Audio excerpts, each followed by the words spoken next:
Salut, moi c'est Justin. Dans cette vidéo, on va voir comment préparer un vélo pour qu'il soit fonctionnel et sécuritaire. Vous allez avoir besoin d'une clé à laine de 4, 5 et 6 mm, un tournevis cruciforme, une pince coupante, une clé à pédale, une pompe ou un compresseur, un peu de graisse et un pied d'atelier.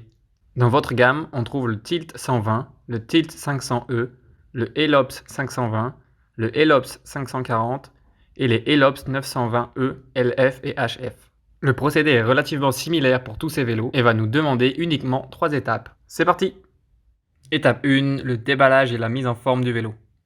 On va commencer par enlever les premiers éléments d'emballage du vélo et détacher tous les éléments à installer. On va alors positionner le guidon sur le vélo en faisant bien attention qu'il soit bien aligné avec la roue avant. Si nécessaire, on va réajuster la position de celui-ci.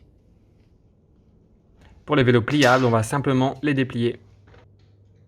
Une fois terminé, on peut alors placer le vélo sur le pied d'atelier et enlever le reste du scotch de protection présent sur le vélo.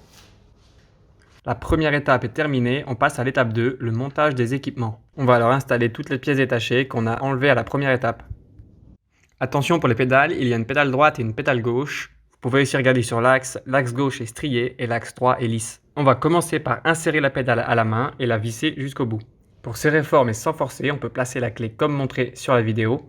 On va alors pousser sur le bras droit et tirer sur la roue arrière avec le bras gauche. Attention pour la pédale gauche, le filetage est inversé.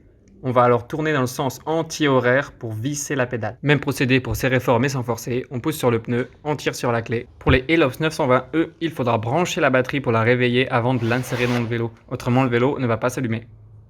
Dès que tous les éléments sont montés, l'étape 2 est terminée.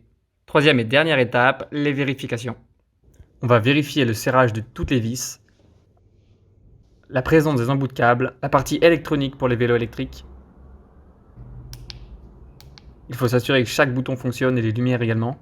On va vérifier le bon fonctionnement des freins en actionnant le levier et en faisant tourner la roue. Bien évidemment, la roue doit s'arrêter. Puis on va vérifier le passage de toutes les vitesses. Les Elops 540 et Elops 920E ont le dérailleur intégré dans le moyeu de la roue. Il n'y a donc rien à vérifier. Si vous constatez un dysfonctionnement du dérailleur ou des freins du vélo, je vous invite à aller voir la chaîne YouTube Tuto Vélo. Les réglages sont super bien expliqués et c'est beaucoup plus simple que c'est en a l'air. Le reste des vérifications va s'effectuer au sol. On va vérifier la position des leviers. Ils doivent être environ à 45 degrés par rapport au sol. La pression des pneus. Sur le pneu, il est toujours écrit le minimum et le maximum de pression accepté par le pneu. Puis on va inscrire son nom et la date sur la leaflette et on va l'installer autour du guidon. Cette leaflette témoigne que le vélo est prêt à rouler et que toutes les vérifications ont été effectuées. Avant de partir, on teste la sonnette et c'est fini. N'hésitez pas à imprimer cette fiche pour avoir toujours un mémo sous la main.